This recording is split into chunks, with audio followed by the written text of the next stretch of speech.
First and foremost, Smithy, come to the stage front and centre. Have you been capping on podcasts? I love it. So you are HMRC of Football. Where did the idea come from? One night I'm sat there just scrolling through TikTok and I see Jay Bothroyd talking on a podcast. And he's like, you are one of the most talented players I've ever worked with. This don't sound right. So I said, okay, what if I make a video? Mr. Bothroyd, 0 games for Arsenal, 0 goals for Arsenal. And then it just went. That is the light bulb moment in your head to go, this is what I'm going to do from now on. It's open season. They were talking about John Terry and he's like... When we beat them in 1991, we highlighted John Terry. You said you played against him in 1991. Yeah. This is John Terry in 1995 and he looks about 12. You are absolutely everywhere now. Well, I remember thinking, wow, he's on Rio's platform. He messaged me directly to say, right, Monday, I want you to come on the show. You've got Jamie Carragher, Ian Wright, Gary Neville, Roy Keane all talking about you. I could get HMRC'd on that, but I'm not sure about that. It was just surreal. Do you have a dream footballer takedown? I've got 3. Go on.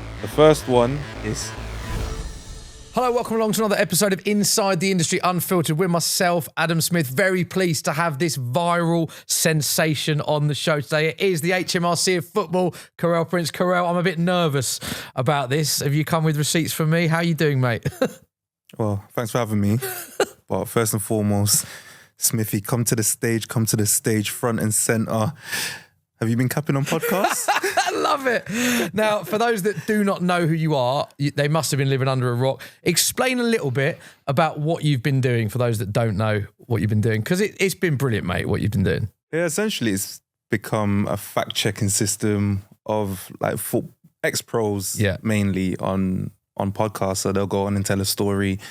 Does it sound right? Does it sound a bit fishy? I'll investigate. And at the end, I like to call it either a tax rebate if they're telling the truth, or they get their tax bill if, you know, they're telling fibs. So yeah, there's been some interesting ones. There's a bit of a scaling grade to it, like some are more ridiculous than others, but it's all in fun and games. Yeah, there's loads we're going to cover. We're going to come on to that. And you've got some never been told before stories. You've got some future takedowns, some of your best, some of your worst. We're going to dissect that a lot. But I want to take it back, as we always do with this pod, to your childhood and growing up. So what were you into as a kid? 2 things, mainly football and wrestling. Really? What, WWE? I was a big wrestling fan. Mate, it's literally the same as me. Yeah. Massive wrestling fan and massive football fan. The Rock and Tottenham. Literally my childhood. I was John Cena in Chelsea as a kid, yeah. But like, genuinely, that's all I spent my time doing. Obviously, like superheroes and stuff I liked, but like, they were like my main 2 passions in terms like, I could sit there and tell you who scored in what games and stuff like, from a young age, and tell you all the matches that like 2 wrestlers had. That was my thing. So obviously growing up, as you get older, you kind of push one a little bit more to the side, which is wrestling went, and then football took more of that space. But I do still watch now and again. I'm the same. You get to your 20s, then your 30s, and it's like you're still watching wrestling. People sort of frown upon it, don't it? But if you like it, it's like, well, I'll still enjoy it. I'll still watch a Royal Rumble. Yeah, Royal Rumble, WrestleMania. Same. They're like non-negotiables. I just have to watch them. And then obviously this year, like I said, I grew up like a massive John Cena fan, and this is like, hopefully it's not one of these wrestling things, it's actual retirement, but it's his retirement year. So I have been tuned in all year just to see that. I want to pick you up on something you said there. You said about you studied, well, both wrestling and football a lot. You've sort of got this encyclopedic research that I'm guessing is very important in what you're doing today, because some of the takedowns that you've done, you need to have a lot of knowledge and prep a lot of that to find out what people are saying. Yeah, like, so with most of my upbringing watching football, I was always like researching or reading about football as well. So it didn't become like difficult once I started doing this to find the information, because for some reason, if I'm interested in something, I can retain the information. So there'll be podcasts that I listen to, they're talking about an event that I somewhat remember. Yeah. So then I can just, as long as I know where to look, I can go pull up whether it's match report or team sheets or stats.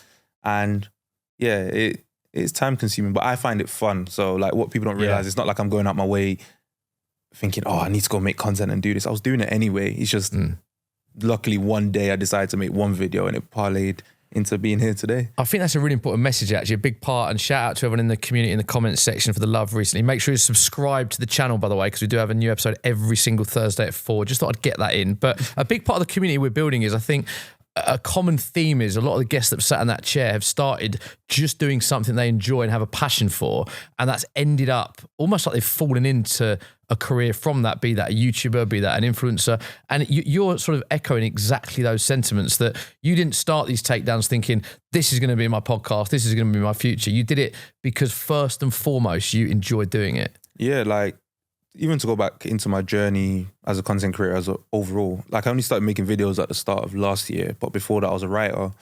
But even my writing style when it came to football, it was never about tactics, match like, or goal scorers or whatever. It was always about the football adjacent things. So whether it's the life of a footballer outside of football, media, racism, whatever it was, purely because in my upbringing, I was lucky enough to grow up with some players that, you know, maybe dropped out of the game at different stages. Some have gone on to make it and do good things. So it was going from being like a pure fan to someone who has a little peek behind the curtain and then can bring that out. So then when I started making content, I just honed in on the stuff that I liked away from just talking about, well, Chelsea won or Arsenal lost, or these sort of things, because I guess your niche is in whichever industry or subsection of football you're in is based on what you truly enjoy about the game.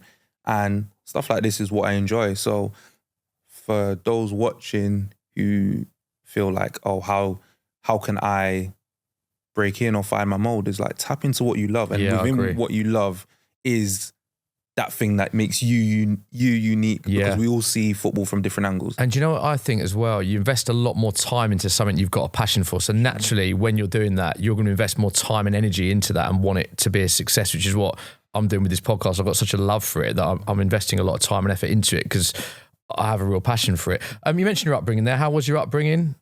Happy childhood, a lot of football. Talk to me about growing up. No, my childhood was good for the most part. I was born in London, hence the unofficial Chelsea connection. Yeah, we'll talk about that in a minute. Chelsea fan. But then I moved to Manchester when I was 8 or 9. And you're still in Manchester now, right? Yeah, but then when I turned 18, I came back for quite some years. I only went back to Manchester a couple years ago. But in terms of childhood, it was fine. Chelsea was more a connection between me and my dad, because my parents weren't together. So he's a season ticket holder, so he would take me to games and we'd spend weekends together. So my love for Chelsea specifically came through that. But I had that love for football anyway. Yeah. I would just watch any game from Prem down. So that was like a bonding, you're going back to to Chelsea with your dad. It was like special moments because it was a weekend with your dad effectively and bonding with him. Yeah, I like that. So whether it was like, if we were playing at home, we could go to games. If we were playing away, we would just watch it on TV. If it's like televised, then that's basically been like for a long time, the link point between us two. And yeah, I'm appreciative of that. And to me, it shows how the power of football can bring people together, because without it, maybe there's another passion that we both have that we might bond over, but the fact that it's football makes it all the more sweeter. Wow. So it's almost like, that's really powerful that your love for Chelsea is more than just supporting a club. It's actually brought you and your father closer together, is what you're saying. It's like a shared passion. Literally. Like, I think at any point, even if we've gone, like, especially since I've become an adult, if we've gone time without speaking, usually it could be like a big result that would like make us message each other or call each other and be like, oh, did you see that? Or like, what do you think of the season? And we just end up talking for hours about Chelsea, then life and everything else. So yeah, I love it. You're spot on about that, about what football can do. It's interesting with my family because it's the exact opposite. So my dad is a Wolves fan because it's a mad story. He was in his day, he had like Cubs and Scouts, and he was a Wolf Cub. So it was like part of his after school stuff he did. Found out there was a team called Wolves, supported them, even though he lived in Middlesex at the time, it was miles away. So obviously when we were growing up, me and my brothers in London, outskirts of London, he didn't want to force Wolves upon us because obviously it's a long way to travel. And they weren't doing the best at the time as well, although they were brilliant when he supported them as a kid. So he let us all pick our own teams. So I've got an older half brother who's Watford, I'm Tottenham, and I've got 2 younger brothers who are Arsenal and Chelsea. So in theory, my dad was like, you can all do what you want. In practice, it was absolute carnage in that household. But where I can relate to what you're saying is, we all went to the England-Germany game in the Euros, my whole family, all my brothers, and there's a mad moment when Harry Kane scored that goal to make it 2-0, England, Germany, when we ended up going to the final. And it was the first time all my family had hugged and celebrated and like tears in your eyes moments supporting England. And I thought, we've never done this because we support different clubs. But it goes to show what you were saying, how it's bigger than football, isn't it, at times? No, it genuinely is, because it's like, even obviously you won't experience it as much because you all support different teams. Yeah. But like, going to a match day, It's usually my just dad- mugging each other off is what we have. But it'd be like, even the people around you, it's like, you score a last minute winner or like an equaliser, and then just like you're hugging A stranger. someone like 2 rows down, and you're looking at each other like, yeah, this, I don't know you, but it feels right. You know what I mean? So I know what you mean. I've proper grown an affection for like the fan element of like football through that, because it's very powerful, man. Like, you don't know what people are going through like Monday to Friday, but I know Very Saturday, true. 3 o'clock, Very true. they're in the terraces, they're enjoying it, and maybe for 2 hours, hopefully the team wins, you can just disconnect and enjoy. Yeah, it's a very good point, that, actually, because you hit the nail on the head. You see, I remember watching Bilbao, Spurs win the Europa League, grown men crying, and it's like, you don't know whether that's something they're going through and this is a release of emotion, or it's just what football does to them, but it is very powerful. I'm going to go on to talk about Chelsea a little bit later on, but let's get into content and creation then, because there's so much to dissect with your story. Because I think as well, we've had so many talented creators in this seat, but I think your content creation is very unique. There's a lot of very similar content out on YouTube and podcasts. I think what you've done, and credit to you, is a very unique concept. So talk to me about you first getting into content, because you said you were writing before that. So just give me a bit about the backstory. So with like in my upbringing, obviously wanting to be a footballer, wasn't good enough to be a footballer, but I was surrounded by, especially my time in Manchester, like players that were at United and City at the time. Like who? Any names you can chuck out? So Cameron Borthwick-Jackson. Okay. Well, I met him a bit later in life, but he played with one of my friends, Natumba, who ended up getting his pro at Burnley instead. Angel Gomez was a few years younger than me. Wow. And he's actually a big reason as to why I feel like I could have done content creation, because the first article I ever wrote, it was called Footballers Living the Dream. And I'll talk about how the hardships of living away from home, moving at 16 and going to live in another city, maybe even another country if you get bought, and the hardships of, not being able to express yourself. And I only posted it on Twitter and then he retweeted it. This was in 2017. Wow. I think it was like a month before he made his debut for Man United. Yeah. And then from then it just like snowballed into more and more interactions. Like Ian Wright tweeted me that day, or the day after, as it was like in that news cycle. Wow. So then because of that, I got the bug for it, and I was like, oh, okay, people might be interested in what I got to say, and I never stopped until now. Wow. But so do you think Angel Gomez was a big factor in where you are today? Is that fair to say? yeah, I say to him all the time, and he would just be like, "No, like it's all you've done the work." But I'm like, you don't understand, because at that point, because he was a few years younger than me, we weren't as like friendly as we are now. Like he's from a similar, he's from basically the same area as me, and we'd play at the same park, but we didn't know each other all that well. So I always felt like when he did that, it was like out of just liking the content. Yeah, that's huge. And then from then on, I've always just been grateful for it. Even though like everything I've done since might be away from that, it's still like, it gave me that initial confidence to go with it, because I'm talking about footballers, and some of the footballers that are at the pinnacle or about to enter the game or were ex-pros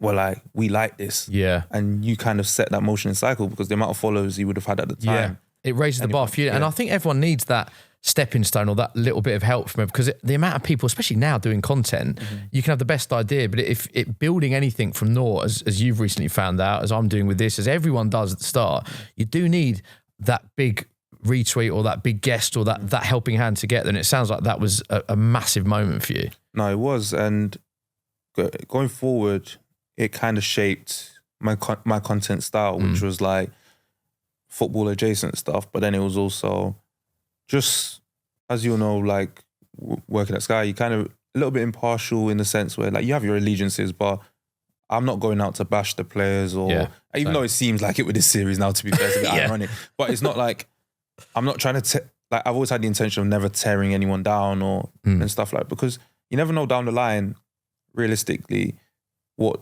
doors you could open. Yeah. Those same as like in just general society. You're not gonna, you shouldn't really pick on anyone just because you see them as beneath you, because that person can end up being the door that you need to get to where you need to get to in life. So I've always had that consciousness of like being essentially like for the players in a way, except for this series. Yeah, I know what you mean though, because your series, you're not doing anything personal. You're effectively just correcting incorrect stats because you've got a data approach from how you've consumed football in your life, as you just said there. Who is your content inspiration then? Who did you look up to on, whether that was writers, YouTubers, influencers? Who were your inspirations when you were getting into this space? So I'd say initially guys like Spencer Owen. I watched him top guy religiously from when he was the FIFA player right through to when he's was doing like the Zarate Kid series. So many people have sat in that seat and said his name. He's the guy. Like in terms of unique ideas, he would just churn out series after series, like to the point where who starts a YouTube team with their friends, turns it into like a FIFA style like division system, then turns around and goes, you know what? Let's go non-league and still retain and grow a fan base as you're doing it. And I know now like he's like the OG and like he's probably like a bit more chilled in terms of where he is standing, but like on his way up and everything he was doing, it's such an inspiration to everyone else. Like, so growing up, I would say I watched a lot of him. And then more recently, it's become, I like those like documentary style YouTube channels. So like you've got like Rabona TV, Daily Dose of Football. Who else? Ballon is another good one. So you like long form content? I love that. I love storytelling. So they'll take us through like someone's career or like a club's history and stuff. I love that kind of stuff. And then more like if we're just going off a one-off person, Specs, man. Specs is talk to me about Specs, because we had this chat off camera and I said, can we mention this? Because you talk about Angel Gomez in one aspect of your career, but I'm right in thinking Specs has been a bit of a trailblazer for you as well. There was a moment you had with him that was quite big in your career. Tell me about that. Yeah, so I grew up a big fan of Filthy Fellas, and like that's a massive moment in itself being on that show, because like I watched it and then I'm on it and I'm crazy. But through that's how I discovered Specs. And just like, he's just comedic timing, unique random guy, isn't he? phrases and stuff. So about, what month would it be? I think it was in June, I went to Jeremy Frimpong's tournament and he was one of the influencers that was invited. And I went down to do a bit of content myself and like plucked up the courage to ask him like, oh, could I do a quick video with you? Yeah. Made the video. It was like, I feel like it was so funny, except the audio was non-existent. Like the mics had died. So I was like sitting there thinking, one day I need to like record this again. Yeah. Or like, it was unusable, was it? Was that bad? It was unusable. Like we couldn't recover that's a killer. The mics. I got a picture of him. Do you know what? That is, I've obviously through my career done so many interviews, shoots. One of the first questions I always ask after a big interview or anything is, are there any technical issues? Was the audio, was the vision all right? Because it is an absolute nightmare. I think they say there's a phrase in the industry that's audio is 20% of the job, 80% of the problem, which means that when you're setting up cameras, there's so much more to think about than miking you up with lights, cameras, a depth of field, white balance, all of that. And the audio process, it's not straightforward because it's a trained profession, but when there's an issue, you really notice there's an issue. Obviously, you've got AI and software and After Effects that can help that. But there are moments where, well, like you said, that couldn't be saved. I was like, and you don't think about these things because you're new to it. And it wasn't long after he said, oh, the mic's died. And I was like, oh no. Yeah. But like on that day, so many people wanted his attention. And I just thought, for what we just did and how off the cuff it was, I don't want to redo it and it feels scripted. It's not got the same energy. So I've always got this thing that if I feel like it will come around again at some point, just wait on it. And then obviously started the series and without even thinking, I started using the phrase, yeah, right, which is something that me and my friends use all the time. Right. Yeah, right. Which came from Specs using it on Filthy Fellas. And people would comment and saying, oh, that's Specs' line. And I would always just say, yeah, it is. Like, I grew up, I'm a Filthy Fellas fan. Like, I'm not stealing his IP. Because if I went around saying, no rules, there's no rules, no rules, that's his, like, that's actually what he's using at the moment. I feel like Yeah Right was like a 1 or 2 time thing. But I hear you with that. Yeah. I hear you. So then randomly, because I followed him anyway because I'm a fan of his, I got a notification saying that he voice noted me, and he was just like he was bigging me up and just being really nice. Like, just gone out of his way to do it. I didn't message him first or anything. He just like had it within him to say like all these nice things. But I made a point of it to say like, me saying Yeah Right is paying homage. It's not trying to steal from it. And he said, don't worry about it. Like, it's yours now. Just use it as much as you want to use it. Class. And I just thought, you know what? You've probably got so many catchphrases that is one to give away anyway, but it meant a lot because you're getting that validation from someone you look up to in this space, and they're giving you the license to go and, you know, still naturally use it, because he could have easily been like, oh, why is this new guy stealing my line? And you obviously don't know him that well at that stage. Exactly. Right. And I remember the first time I met Specs, you don't know what to expect, do you? Yeah, It's so random. But also on that as well, I've had some random videos and voice notes from Specs. Like, I always smile when I get one because I'm like, I have no idea where this is going.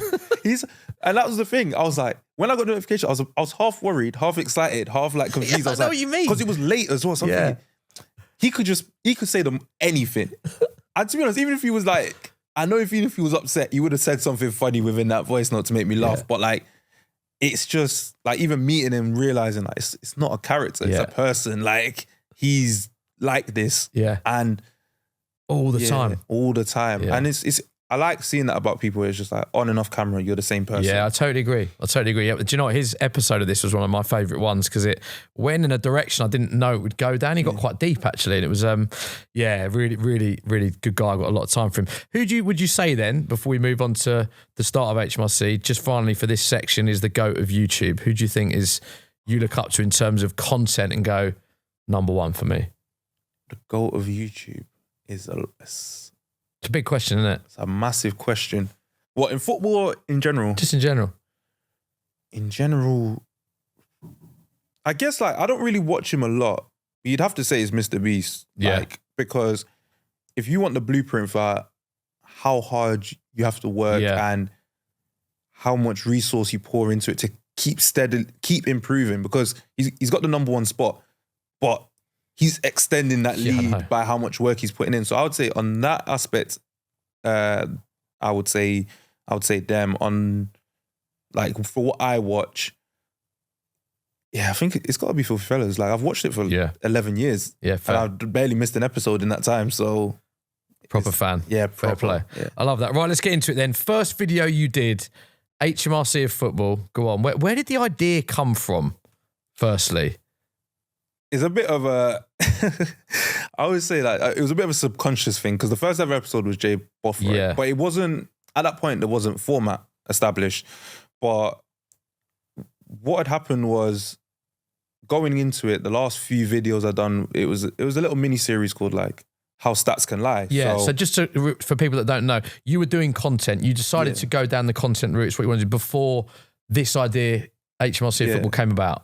Yeah, I was like any other content creator. You're just making videos, throwing stuff at the wall, hoping it sticks. But I that summer I made a concerted effort to be more consistent. But in that same sense, be consistent and not care. So I didn't care if something got 200 views, 200,000 views in the middle. I just wanted to make stuff that I like and I find interesting or I find funny. Was that easy to do though? Because it's what people say you should do, and consistency is important. But you know, it's like when you upload something, we've all done it, and it doesn't get the numbers you want. It is quite hard when you've put all that time and effort. Of course. And sometimes money into it as well if you've paid people to edit and stuff. So when you invest time, how difficult were those early days when you're putting content out and it's not banging? So my like visual content journey was a bit weird, because like my early videos like got me followers. So like, I think I might have had like 200 followers, like my friends and stuff. And then made a video about Cobham. Got a couple thousand followers. And then I kind of got stuck in that like 5,000 to like 7,000 zone for like basically a year. Like, so many people leapfrogged me that had started on like lower followers, and they went past 10K and stuff. But what I made my mission in all of this was like, I started a Discord early on, and it was a community. I just wanted like football fans to all like meet each other, content creators to meet each other and like interact. And that became my focus, was like, I'll make the videos, I'll go live, I'll do stuff. But if I can bring people together, I don't mind. I'm not thinking about money. I'm not thinking about a career because it's not anything yet. I've not made any money. So I've got nothing. Were you doing a job at the same time? You had a job. So I was working. I was just a normal person and just doing it for the love, the passion. Yeah. Because I love creating. So that's why it's surreal that things are going the way they're going now, because it's like you're essentially stepping into your dream occupation. But before that, it was just for the love of it. And where I started to not care is because I saw other people winning. And it's like, if I care about my views, that means I'm going to look at that person and be like, oh, you're not as good as me. Why are you getting the views? Why are you getting followers? It's not about that. So like in that Discord, like a bunch of people started going above and beyond 10K, and I was front row clapping for all of them. Little did I know that I'm round the corner from making my own series that's going to take me to my own places. Positive mindsets. Exactly. So putting that positive energy into like towards other people and out into the world, I think for me kept me positive about my videos, because it's not like people were saying they were bad. It was just that they weren't getting the views, or they didn't have the platform, or maybe the algorithm's not in your favor. It could be a myriad of factors. Yeah, spot on. But the main thing is always just to keep going, because it's like, you see, everyone always talks about it. You see that picture where it's like the two people with the pickaxes, like digging through like they're going through a tunnel, and then the guy walks away and there's like diamonds just there. And it's, you never know when it is. So I just thought, I love creating. Just make them. Because there's always going to be, if you've got this many followers, there's always going to be like a few people that might look forward to watching you. So why rob them of that just because you're not happy? Did I have times where I thought, I can't be bothered with this, I need to take a month off or do this? Yeah, there was. Did you?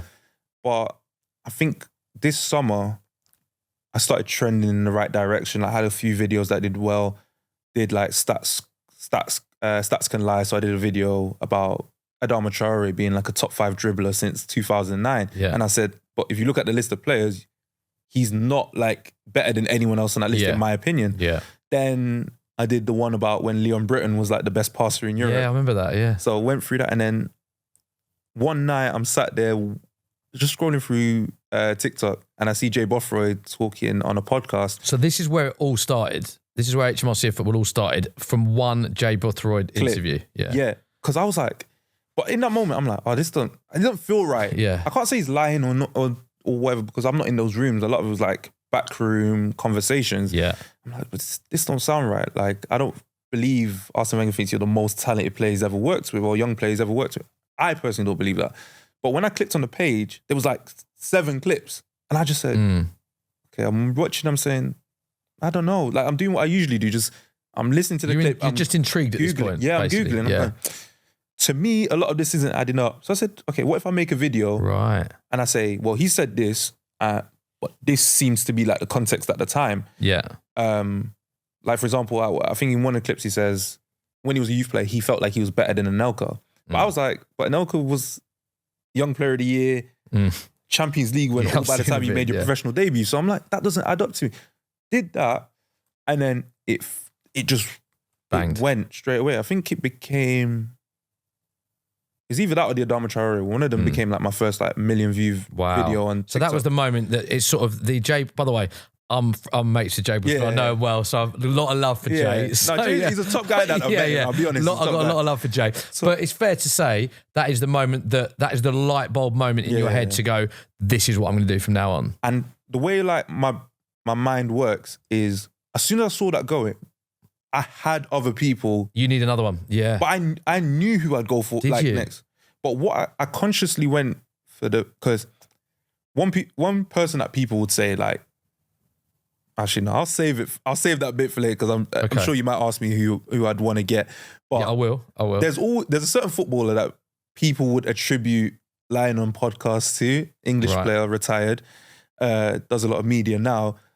So a Jay Bothroyd might be seen in a similar category in terms of like they had good careers but weren't like the elite of the elite. So people feel like they embellish. So my next one, I said, this will be different because with Samuel Eto'o, elite number 9, one of the best to ever do it. Definitely. Also, his interviews are in French. So most of my audience being from the UK and stuff wouldn't actually know that he said half the stuff. I understand French, so went and watched his interviews. So I know, I've seen the clips over the years. I said, right, I'm setting a parameter. Yeah. If Jay Bothroyd is your mid-tier to low-end, like not footballer overall, but like in terms of if you want to call that low-hanging fruit, I said, okay, we can do legends as well. Then the next one I said, right, let's do a manager. Then I did a referee. And I said, right, now that you've got all of these, no one can say that I'm picking on these people or I'm trying to get to legends for clout. I said, it's open season. Yeah. It's open season. And I think at that point, it was like, everyone kind of went, okay, it's cool. Yeah. But it wasn't until like the third episode or fourth, see, now I got to fact check myself. Yeah. But it was one of the early episodes. I just said a throwaway comment like, I might as well be the HMRC of Football podcast. And then people went, wow, HMRC of Football podcast. So that was a throwaway comment that led, and you saw the reaction in the comments and you thought, this is my brand now, effectively. Same as like saying roll the tapes, come to the stage. Yeah, right. Yeah. Throwaway comments, the people in the comments are reacting to those phrases. Wow. And I'm like, okay, I'd be an idiot not to use them again. Yeah. And then that's where we established format. And because of Jay Bothroyd, to be honest, it changed, it helped the format become what it is. Because with that one, it is a bit speculative because you can't prove or disprove anything. The only person, like if Arsene Wenger said he's the best, only Arsene Wenger can tell us if he did or didn't say it. You don't categorically know without speaking to Arsene Wenger. Exactly. Have you tried to speak to Arsene Wenger about this? I mean, I've been defending him in this series. You know, a lot of people lie about Arsene Wenger, so hopefully he's seen that and one day he reaches out, but I've not spoken to him. But I did then change it from, rather than just speculating on what people say, let's actually go to facts. The facts, If someone's telling a story of a game that happened, if it didn't happen, I can speak on it.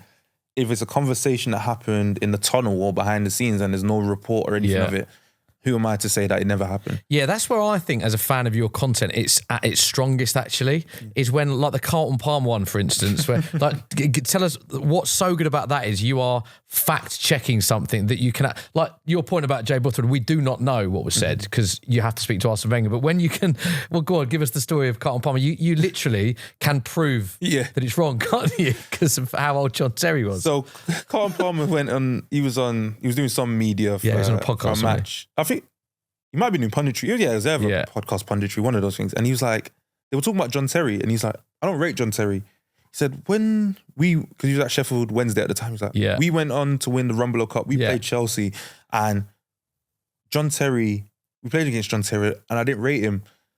And I remember like, so interesting enough, I did a first Carlton Palmer video. Yeah. Then I remembered that existed, so I made a second one like within the hour. So I was like, wait, no, they won that in 1991. And I said, I remember John, I don't remember because I was an infant when it happened, but John Terry made his debut in the late 90s. Yeah. But then I remembered that there was a picture of him signing his schoolboy forms. It's an iconic photo with the curtains, Yeah. So it lended itself to being like, you said you played against him in 1991. Yeah. This is John Terry in 1995 and he looks about 12. Yeah. And to be honest, the comments like make me laugh because they're like, oh, that was a smart tactic, you know? 11-year-old boy on the pitch, you would target him, wouldn't you? Because that's what he was saying. He said they were targeting John Terry the whole game. I was like, yeah, if he's 11, you could. There's a point in that where you go, John Terry was 11. It's just your delivery in it is so good. What reaction have you had? Because you've met Jay Bothroyd since. Yeah. So what? And obviously, it sounds like you've got a lot to thank Jay Bothroyd for because it's catapulted you into what you're doing now content-wise. What was the reaction from Jay when he met you? Did he take it as lighthearted? Was he upset? Like, what was that exchange like with him the first time you met him after that video? I think because so much time had gone by and we have got a lot of people in between us, whether it's people I already knew to a degree or people I've met along the way that have met me and know him.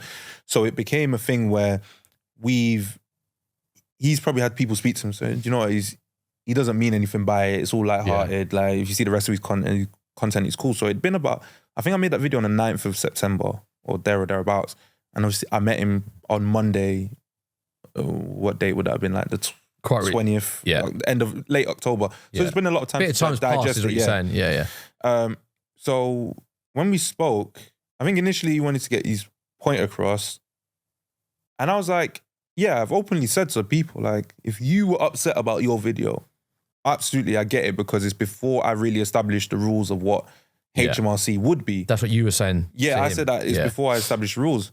I said, do I take back any of it? Probably not, because it doesn't mean I believe you anymore, but I can understand why you could feel held done by in comparison to everyone else. Then we shot the episode, and I think it became a bit feisty. But, frosty, yeah. Yeah, but because I'd spoken to him for like an hour before it off camera, I was really unbothered by it. But then I guess it will look like he had got one over me or like pressured me. But I kind of knew where I stood on it, and I was at peace with it, because to me personally, we're like 40 plus episodes deep into this, and you're on episode 1. Yeah, it doesn't really hold that much weight for me. But if you're a footballer and you get the opportunity to get back at this person per se, not that was the full intention, you're gonna make the most of it to a degree, because you've kept your mouth shut for so long. It's not like he was like ranting all over the social media and stuff. He kept it absolutely quiet. It was eerily quiet, to be honest, because I thought with all these views, I thought there'd be like messages passed through. Like, so you don't think he was bothered originally by it? I think he could have been, but you could also look at it and say, well, I'm a footballer and I've done everything I've done in my career. Like, who are you to talk about me? Why am I going to give you the attention to do so? But I feel like this thing got to a point where it's like we can meet in the middle, because through the rest of the videos and everything that's gone on and the popularity of it, so to speak, it then becomes an equal playing field where if you come and talk to me, you could probably knock me back down to size or whatever it is. Yeah. If I just made that one video and it went nowhere, I don't think there'd even be a conversation. But regardless of how it went, I was so happy to do it anyway, because you got to think, I'm a guy in my bedroom making videos. Yeah. You just loves football and whatever. And you've got someone you made a video about willing to come and speak to you. Same with him, same with Rio. I respect it so much, regardless of how it would have went for me. Like, that's everyone's dream. As much as they say whatever they want to say about it, everyone that's making content at home, talking about all these footballers, if they met them, that'd feel like a culmination. They'll probably tell them about the videos they've made about them and stuff like that. I hear. That's an interesting way of looking at it. Give me your, I'm going to go on to some of the positivity you've had, and also some criticism as well. But I mean, mainly it is overwhelmingly positive, and I'm a massive fan of your content. I know so many people are. So we'll talk about the love that you're getting from it. But I think before we do that, it's just important to remind us of some of the takedowns you've had. Can you give us your top 5 in reverse order and remind us of the context of them? So, number 5, purely because it was so different to the others, is Samuel Eto'o, because being able to like utilize my somewhat shaky bilingualism, the language barrier, language barrier. I felt like bringing that to new audiences, because the response was like, I didn't even know you were saying this sort of stuff. And remind us of what you fact checked. Oh yeah, he said on 3 different occasions that he scored a hat-trick in a game, and never did. But one of them was, he told Leonardo, who was manager of Inter at the time, that he was going to score a hat-trick by half-time and then go fly back to Paris to have a party with his friends. Those who know football stories know that that's the Romario story. Yeah. Now, when I looked into it, even when he scored a goal, he never came off at half-time, but he never scored a hat-trick anyway. So I don't know where that came from. Then it was, he scored 2 hat-tricks back-to-back in pre-season when he was like having problems with Guardiola. Didn't score a hat-trick in either of them, but he scored a brace in both. And that, for me, it was the ridiculousness of like lying when you're so good. Yeah, that's a fair point. Because he doesn't need to. Yeah, he's elite. Like, we all rate you massively. Yeah, like you won a treble back to back. Yeah, like you've won AFCON, you've won all these things. Like, we rate you highly, but he still felt the need to like embellish. So number 5 is so that's him. Number 5. I like it. Number 4, I'm gonna say, oh, this is good. You know, I'm going to say the second Rio one. Yeah, go on, remind us of that one. Where he went on Filthy Fellas and said that Koscielny was never one of the best centre-backs in the league. And then I found a clip, or someone sent me the clip actually, of him in like 2014 or 15 saying that Koscielny is one of the best in the league. The reason why I like that one so much is because it led me to go on his show. Because even when what was that like? Were you nervous going on to that? Because did he invite you on having seen the video that you'd done of him, do you think? Yeah, so he followed me on Twitter anyway before I'd ever made a video about him. Wow. Then when I made the video, the first one, like his Rio Presents show stuff, we would go like back and forth. Like not like in any aggressive way, but it's like friendly banter. Yeah, yeah. Like they were it's almost like they were in on it to a degree. Then I made a second one, and then he messaged me directly to say, right, Monday, I want you to come on the show. Wow. I'm like, bro, this is real. I'll clear my diary. Yeah, I'm there. Yeah, whatever time, when do you want to do it? Literally whenever. I'm there. So, but for me, it wasn't nerves in like I'm scared. Like whenever I do something, I'm nervously excited. Similar to how maybe like footballers describe it, where it's like you've got that nervous like excitement energy, but when you get started, healthy to be as well. That butterflies in your stomach is good. Yeah, like, and you must have seen that as a huge moment, because I remember. Obviously, I've followed your content for a while, but I remember thinking, wow, he's on Rio's platform now. That's no disrespect, but that's a big thing for you to be on. Do you know what I mean? Because like, even if do you know what I'm saying? You hear what I'm saying with that? Because even if you think about it, like it's Rio's there, you got Joe Bayer there and Steve Howson. Like they've got big platforms themselves, and they've probably worked all their way up to be his co-host and done all the work that they've done. And probably even like the people that he has on, like the footballers and stuff like that, they've worked their whole lives to get there. And then it's like, I've done what I've done and captured that attention in a short space of time to get on there. So it's not missed on me the craziness and the opportunities and the shout outs and everything. Like they've meant the world, because I've basically, in most people's eyes, jumped the queue. Yeah, I hear you. You know, a lot of people have been in this years and got their subscriber numbers up and their follower counts up. Yeah. And yeah, I've just come and just done that. So were you nervous doing that? What? Going on Rio's platform? No. Quite relaxed. I felt like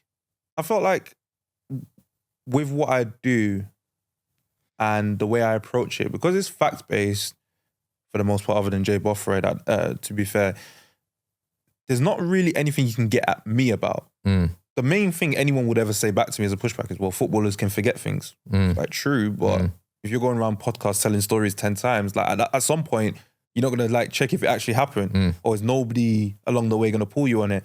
Or in some cases, as we'll go through the top 5, like, are you just putting yourself in places you weren't hoping no one would check? Yeah. So it's easy in that sense. How did he react? I listened to that pod actually. He seemed like he was actually totally on board or fine with it, and actually clearly respects what you do because he invited you on, right? And I think with Rio, because he's been doing like with his YouTube channel, he's been doing it since Ronaldo was at United the first time. Yeah, true. Like I remember watching a video of Jeremy Lynch and him doing and Ronaldo doing freestyle skills in the training ground in I think it was 2009. Ages ago, yeah. So he's been in this. So I think he understands content, and I think because he likes what I do, he went along with it. It wasn't for any animosity and stuff. And obviously he's going to give me a bit of back and forth cool, and stuff. Like top guy, fantastic guy. And I think with people like Rio and the bigger legends, I think if they were to invite me onto a show or we meet up, they're not necessarily insecure about their achievements because they've done so much. If I say you messed up with this one story, it's like, well, I've won a Champions League and 5 Premier Leagues. And he's very modest with it as well. You know, he's probably the greatest centre-back in Premier League history, or definitely one of them, and he's one of them. I said he's in my top 4. I heard that, and Steve went, he's definitely 4th because he has a top 4. But there is a moment where I think he doesn't big himself up enough, and that's probably a thing with people that are at the very top, because like you said, they don't need to. So he's 4, Rio's 4. Top 3 then. Top 3. To be honest, it's a lot of it's 3 and 4 was interchangeable because it'll be Rio and Vidic, or I like Carvalho a lot. He'd be like my outside. Are you doing shot. it? Sorry, I'm doing the top 4 takedowns. Oh, here. sorry. I thought you asked me my top 4 because you said Rio's 4th, and I was like, sorry, Rio. So your top 5 takedowns. You've done 5 is Etu, 4 is Rio. Let's give us your top 3 now. 3rd. 3 is sorry, Rio. 3's Carlton Palmer. You know, Carlton Palmer. It has to just be. for the John Terry bit with just so much confidence. John Terry was 11. He was 11 years old, and the fact that off the back of it, John Terry, followed me and we've spoken since and whatnot. I thought that was so cool. Class, yeah. Number 2 would be, I feel like I'm forgetting some now, but I would say that I want to say Joey Barton. Yeah. And purely because in the clip, I always said I wasn't gonna do Joey Barton because I didn't want to be on his radar, right? Yeah. But then he was on his podcast and shouted me out. Yeah. And I thought, you know what? that wasn't on my bingo. So it was so candid because I was like, someone sent me the clip and I went, okay, I've got to do it now. Yeah. And I was like, yeah, like, and as I said, like when I said, this is not on my bingo cards, but like, let's do it. Like, yeah. But like, it was like, even he responded back to it and he was like, oh no, but I wasn't like trying to call you out or anything. Like, I was actually bigging you up. But then in my head, I was like, it wasn't personal either. Yeah. It's just because that's what you do. I found out I was on your radar. I thought it was the perfect opportunity just to do that. But it was cool. And your top takedown? Oh, Lee Clark. Yeah, do you know what? I'm glad you said Lee Clark because that is such an iconic vid. Remind me of the Lee Clark story and the takedown for those that haven't seen it. I would like to preface this by apologising to Lee Clark because everywhere I go, I'm talking about Lee Clark. I would like to apologise to Bobby as well, his son who plays ball, because I'm sure at some point... baller, by the way, He's a clearly, very good player. by the way, let's get this out of the way. Clearly an unbelievably talented family, so you're not denying any of that. We've got a lot of love for them. But tell the story. So Lee Clark was at like, I think it was a live podcast appearance, like, but it was at a bar. So someone was like recording from the crowd. We may have never even heard about it if they never did that. And they asked him, who's the best player you've ever played against? And he says, in the Premier League, Paul Scholes. I'm like, absolutely. Paul Scholes is legend, top guy. Yeah, would have played against him many times. Yeah. You played against him from the moment you got to the Premier League to the moment you left. Makes sense. Then he went in Europe against Zidane, Juve, Champions League. And I was like, because I knew who Lee Clark was, and I knew he played for Newcastle, but I was just like, I don't know if this adds up. So when I just went on his Wikipedia to see like what years he was there, and then I clocked that he left in 97, which is when Newcastle actually qualified for the Champions League. Then I was like, okay, was he there when they played Champions League? No, he left in the summer. He went to Sunderland to help them get promoted back to the Premier League. Great achievement as well. Yeah. Then I looked up and I was like, have Newcastle even played Juve in the Champions League? And they hadn't until 2002. Like, I think it was like October, November 2002. But then even by then, Zidane had already moved to Real Madrid because he scored the volley at Hampden that same year. Yeah. And Lee Clark was playing for Fulham. So I was like, none of it added up. So then at the end, obviously, I make the joke and I say, well, maybe you mistaken Zidane for Pascal Sigan because they're both bored and French. Like, that's someone I would love, like, to say, like, where did that come from? Yeah. Because is it an outright, like, fabrication? Is it a melding of, like, stories? Or what? Because, like, Zidane is Zidane. Like, Zidane is a name that's synonymous with football. Yeah. If even most casual fans, if you say, like, what does Zidane look like? Yeah. Who did he play for? He played for these. Yeah. So you can't really mistake him for someone else. I'd get it if it was like, you know, if it's like someone who goes on to be great, but they were like 18 at the time. Let's say you played against Ronaldo when he was like 17 or something. Like, you might forget or mistaken him for someone else at the time, but this is Zidane in 98. Yeah. Or 97, 98. This is about to be a World Cup winner, by the way. Like, he's at Juve doing great things. So, yeah, that one. I know what you mean. Iconic player, iconic name, iconic look. Everything about him is quite iconic. Yeah. Talk to me about some of the positivity you've had. Like, who's been in your DMs? What reaction have you had from celebrities, from footballers? Go on, it's your chance to name drop here now. All right, so I'm gonna drop them all on the floor. Go on. So as a childhood Chelsea fan, like two of the big ones was like Frank Lampard and John Terry. Wow, what are they saying? Frank said that he watches the videos, and I was like, what? And I was just telling him like how much of a fan I was of his, like growing up. And I met him, and I sent him a picture of when I met him like about 6 years ago. Yeah. And obviously you won't remember that. He met a million people. Yeah, like, you didn't say, do you remember this, do you? Don't say that. No. I thanked him because he was genuinely like the nicest person. Yeah, like, do you know, I've interviewed Frank a few times. Nothing but positive things to say about him. Such a lovely guy. And that day, off camera, everything, I was just like a fan there, and he was like, I was like, thank you for being so nice that day. Like, so is he just DMing you saying I'm a massive fan of your content? I DM'd him first. Right. And he's saying something like, I DM'd him first. Right. Like, I think he liked my post, and I followed him, and just on the off chance that he followed me, and he followed me back. And what did he say back? Him, and he was like, thank you for the kind words. And he's like, yeah, we actually enjoy your content. I can't remember, like it was Wow, such a that's blur, powerful. but like he was, Yeah. it was just surreal. So Frank's up there. Frank's up there, JT's up there, of course, like Ian Wright, Karel, like the whole Stick to Football team. Yeah. Like they didn't have to do what they did for me. Yeah, tell us about that. What is that like when you've got Jamie Carragher, Ian Wright, Gary Neville, Roy Keane all talking about you? Because that's a pretty viral clip as well, isn't it? Does that elevate you as a content creator to almost the next level?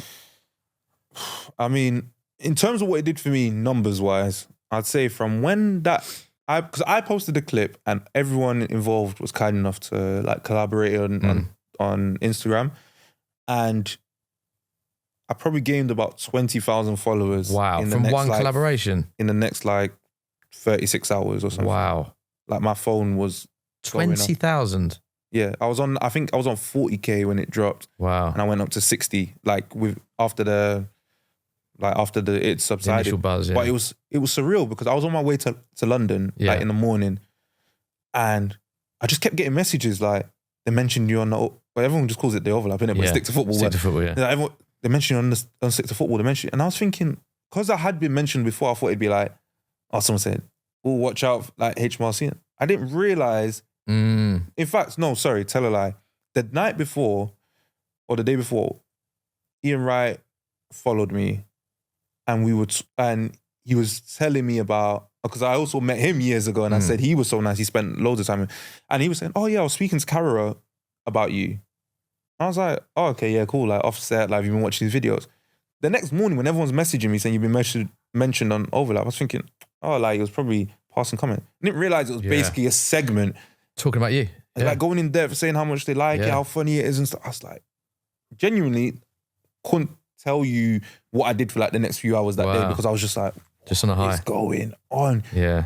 And it's just like, genuinely, like it's easy to get to a point where you're just like, oh, this is normal, this is that, like it's just another player and stuff. But like a lot of these people is people that I've grown up with and watched. That like, if I make a video about someone and they interact with it and they get back to me, for example, like I made it was like a joking one about Carragher saying that he never played with Michael Richards for England, but they had played together.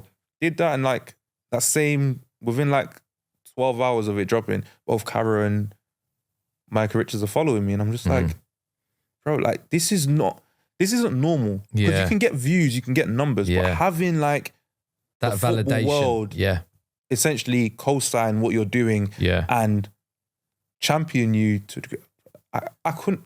You could have asked me what are things that I want out of doing content. That wouldn't have been on my list because I didn't think it would be like possible this quickly. So not even achievable that quick. Yeah, because you're not supposed to get that much validation so quickly. But like the amount of messages I've had where it's people say, oh, such and such mentioned you on this podcast. I had to come and check you out and you've got a follow from me.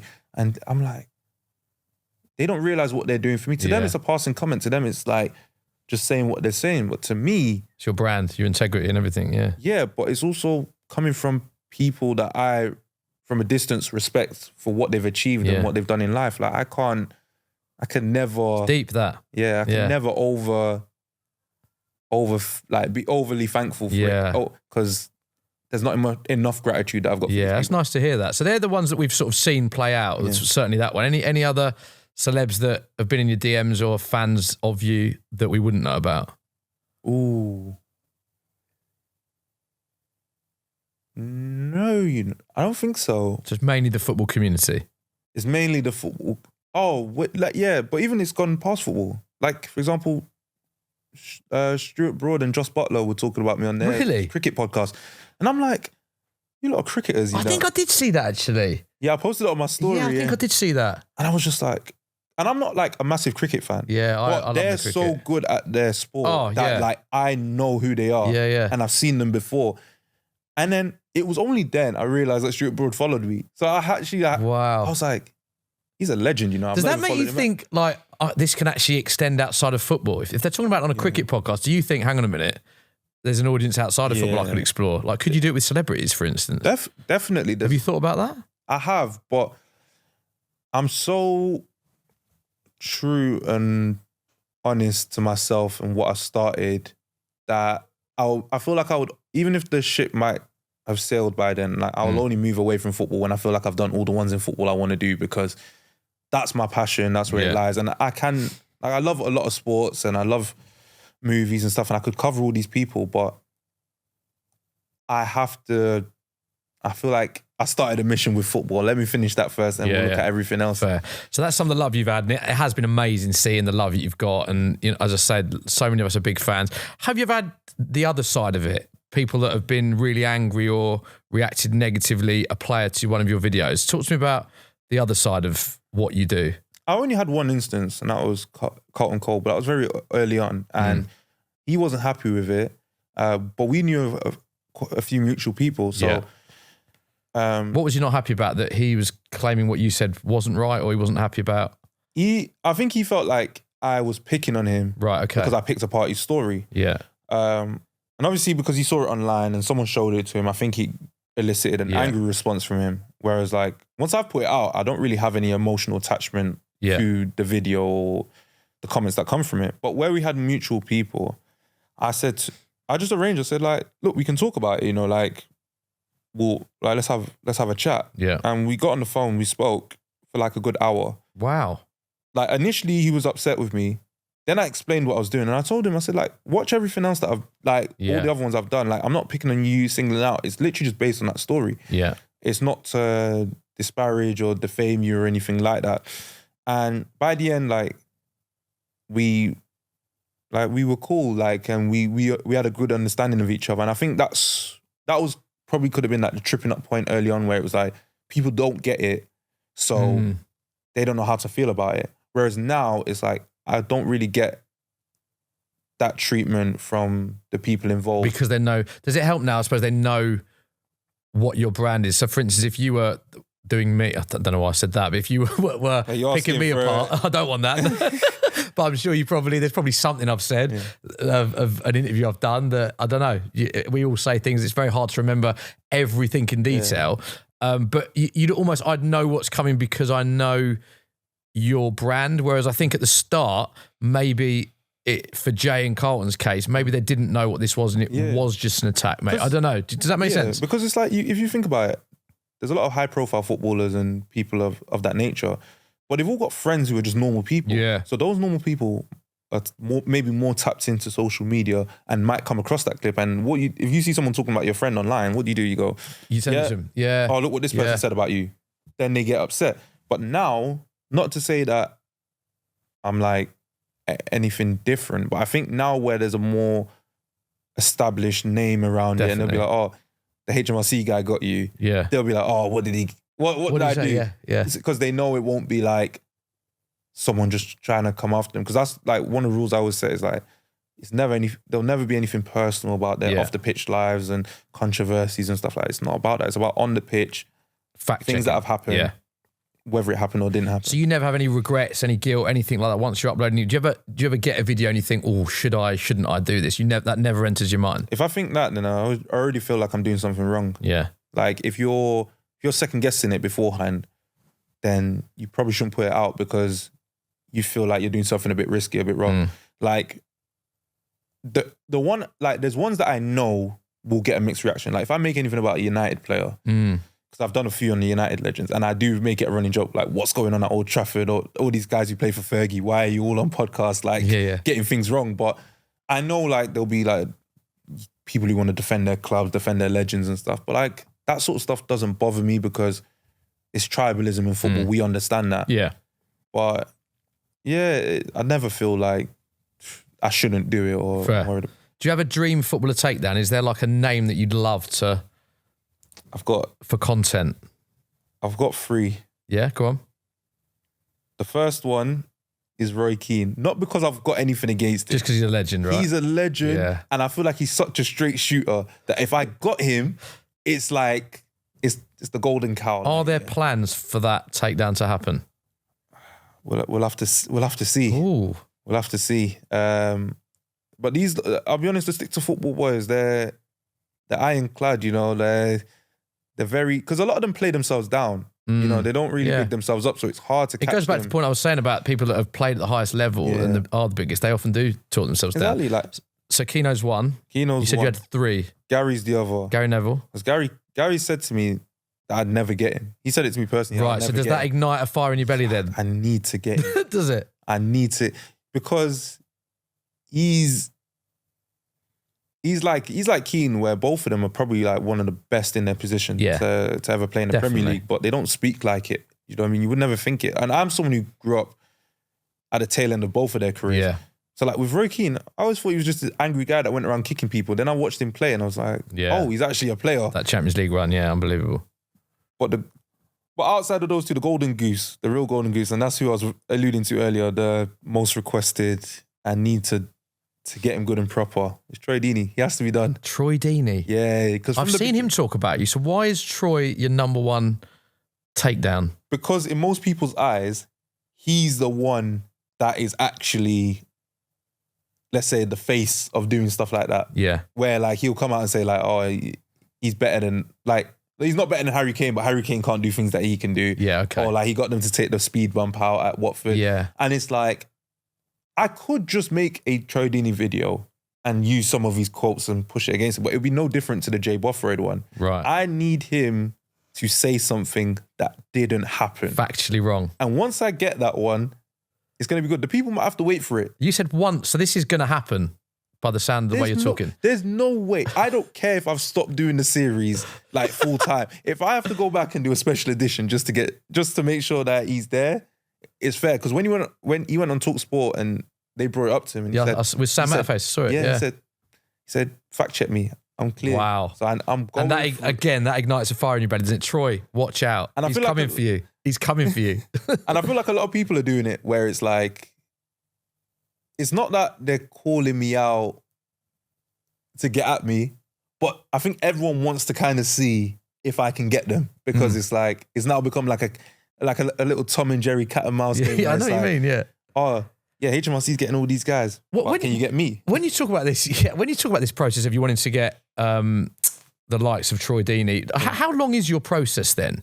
Because it sounds like you're obviously scripting or coming up or watching old games. How long does it take when Lee Clark says that, for example?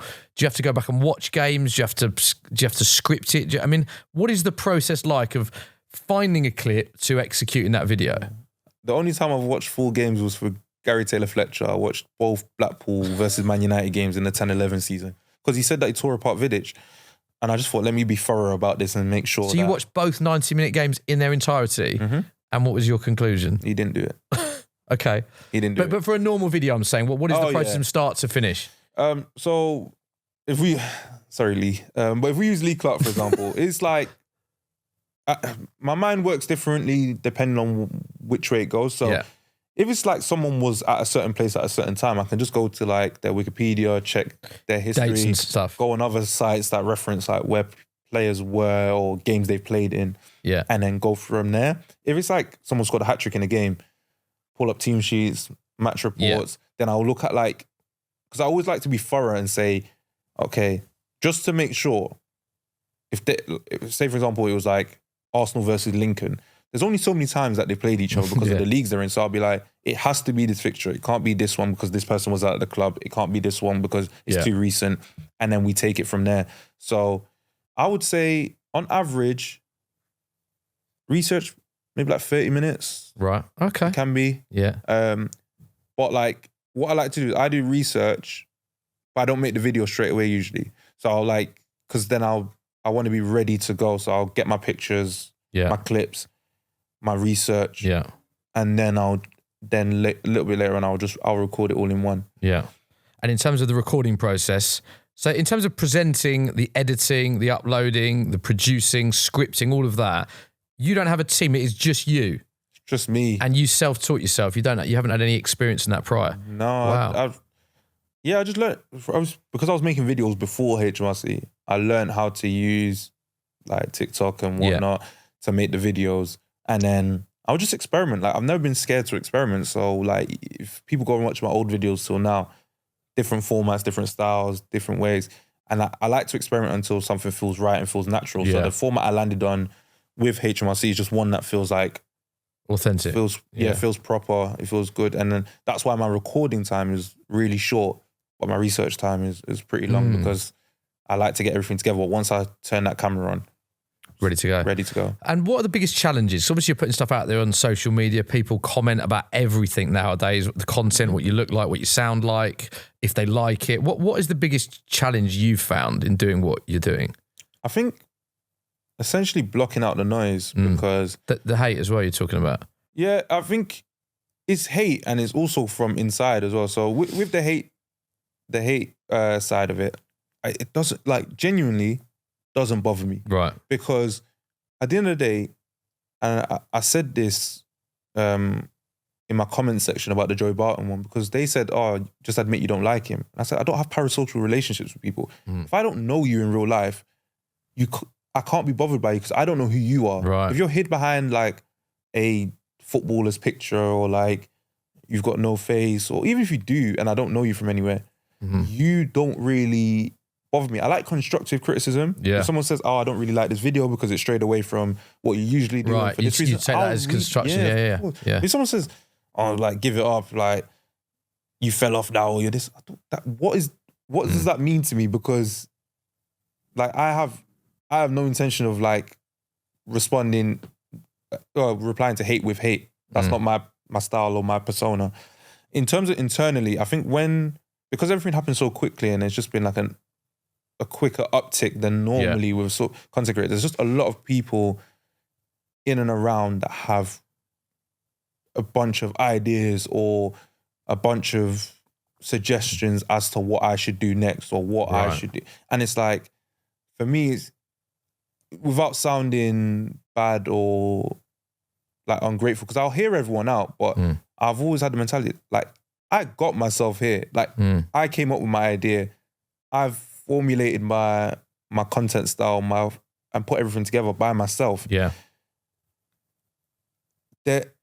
It's not that the opinion doesn't hold weight, but then it's like, if you weren't with me doing this, how do you know what the next step is? Because my next step is based on what you want to see. Yeah, interesting. But what if you want to see is not what everyone else wants to see, or what I even want to make? Yeah. So that's where I've had to like block out the noise, because it's very easy when everyone's pulling you in different directions, saying, do this, do that. Right. We want you to work, we want to work with you and do this. I was like, I try to slow down and just like think for myself, because it's very easy when you're new in spaces to lean on more experience or lean on people that you might think have more expertise, and it's just picking and choosing what you want and need to hear. That's a good way to think of it. And you've signed with an agency with Hayden and Joe, Intertalent, same people that represent me, so you're in good hands. What does the future hold for you? Is that a strategy now because you're looking to branch out from what you're doing, or you're looking to do more of what you're doing? What is like the long-term goal with yourself? I think establishing my own platform is like imperative for me. I think we were talking about this earlier, where it's like you can pivot from being a content creator to, let's say, presenting, but then you always want to have your own baby, your own platform to look after. So I do want to do that, but I do also want to branch out and like try my hand at presenting, hosting, like podcasting, whatever it may be, because I just like content creation as a whole. So any projects that make sense to me, I'm all for. Like, I'm very enthusiastic. It's good you're quite open-minded about it, which I think in this industry is a healthy way to be. Yeah, especially when like you're currently in a space where people want to try you out doing different things. I think it's okay to lean into it a bit and be like, I don't mind giving that a go. Yeah. And then you might find a love for it. But in terms of what the future holds, like genuinely, like on the day of the Champions League final this year, one of my friends went out with PlayStation, like on a branded trip, and he hosted at the PlayStation house, my friend AB. And I remember I said to him, and I wrote it down, I said, this time next year, I want to go to the Champions League. I want to go to the World Cup. And they were just ambitions that I wrote. And I didn't really have a plan. But like, I'm still working towards that in some capacity, just because it was part of the plan. I'm not going to change the plan just because like I'm here now and I can do other things. So yeah, I'm sure the good people are Intertalent and Hayden and stuff will, be able to map out what could be best for me, and we can sort of work through that. But I'm happy to be here, eyes wide open, It's a nice way to be. You're in good hands. They'll like the shout out as well. Final few for me before we wrap it. Yeah. You have done the Ronaldo versus Bex debate. Who's more famous? I've got a strong opinion on this. Give me your thoughts. I think it's Beckham. I agree. And tell me why. I think it's Beckham for the same reason like Michael Jackson's like probably the most famous like entertainer of all time. I feel like being famous before social media holds so much more weight because you had to be on, especially in a time where it wasn't like 500 channels as we've got now. It's like, if you're making it to mainstream media, you're on the same 5 channels everyone else is watching.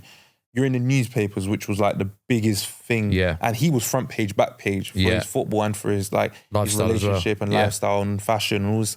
He was on billboards doing all that stuff. That holds so much weight. You can't quantify that in Instagram followers. Yeah, I agree actually, because I think you look at it in basic numbers and data and you'd go, well, Ronaldo is because he's got more followers, but not something like, what is it, 75, 80% of people are on social media. So there's a massive, well, there is a percentage of people that don't have social media, mainly the older generations. You know, I've got older family members that don't use it, for example. So I think it's very easy to go, well, he's more famous because he's got more followers. I think in the football world as well, he is also more famous because he's arguably, him and Messi, the greatest 2 players ever. I think what Beckham does is he transcends every generation. Kids know who he is. Older people know he is. Younger people know he is. He's famous in the fashion world, in the celebrity world, in the TV world, in the sports world. So, yeah, I would edge for that. It's a good debate, though. We should chuck it in the comments and see what people think. Bex or Ronaldo? What do you think? I would edge with Bex. I'll go with Bex. And you'd go with Bex. And I've got to ask you about Chelsea. Thoughts on the season? Go on. Big Chelsea fan. Apart from our disciplinary issues, I think it's been so like, because we had injuries. Cole Palmer's been out for a while. Yeah, big blow. Levi Colwell, we lost at the start in pre-season. So with the replacements for those, like we've done okay. We probably should have won a couple games that we didn't in the end. Prediction? Like, where you think you'll finish? To be honest, I said we'd finish above Arsenal this year. So I don't know why I said that. Did you still stand by that? I mean, I've got wages on it, so I have to stand by it. It's like I can't really get out of that. But I do still think we could finish. I've probably like 3rd, 4th again. Yeah, top 4. Yeah, and hopefully Cole Palmer's, when he's back, he's just back for the rest of the season. Because I think that'll make that ride a lot easier. Yeah. But I think, I'm okay with Maresca. You know, 2 trophies first season, even if you want to call the Club World Cup pre-season trophy, still the inaugural winners. But I'm optimistic. Like yesterday, I was at Ajax. Yeah, big Ajax game, watching like Esteval. Yeah, what a player. He's so good, and just seeing the youth. Like I feel like we're a couple of years away. I know what we're trying to do. It's just hoping. I know everyone puts that pressure. You need to bring more experience. But if they gain experience together, they're going to be a strong team for it a couple years down the line. So. And final question, we ask all the guests this: what advice you'd have for people watching, listening to this, our community, for people that want to either follow in your footsteps or get into the industry? What advice would you have? My advice would be, first of all, just keep going, keep pushing, regardless if you're not getting the views you want. Use that as your trial period to practice in front of nobody, because I promise you, once you start getting that traction, some of those videos, you could re-upload them and they're going to get the traction that they deserve, because now you've got a platform to express them. People use the word niche a lot. Don't be scared by it and overthink it. It just means essentially finding something that makes you unique compared to other people. And I believe that everyone is unique in their own way. They just don't know how to express it just yet, because you consume a lot of content, so naturally you copy elements of other people. Like I took right from Specs, but that's through watching him a lot. So try and like take a step back from seeing your favorite content creators that are up there and saying, I want to be just like that. Find who you want to be, and then naturally that should take you forward. At least I'd like to think so. Love that. Karel, it's been an absolute pleasure, mate. Yeah. Lovely to get to know you. This is actually the first time we've met as well. Properly. I know we've spoken, so mate, I'm a massive, massive fan of what you're doing. Keep it up and all the best for the future. I know you're giving me my flowers, but I should give you yours. I mean, as much as we had each other on social media for since I started this, we've spoken more recently in the lead up to this, but I've been watching you since Frankie Fryer. So, thanks, man. Yeah, so it's a full circle moment watching you on my Saturday mornings to being interviewed by you. So it's great. Appreciate that, man. Thanks. All the best in the future. I mean that. And I hope everyone enjoys this episode. Thank you very much. Top man.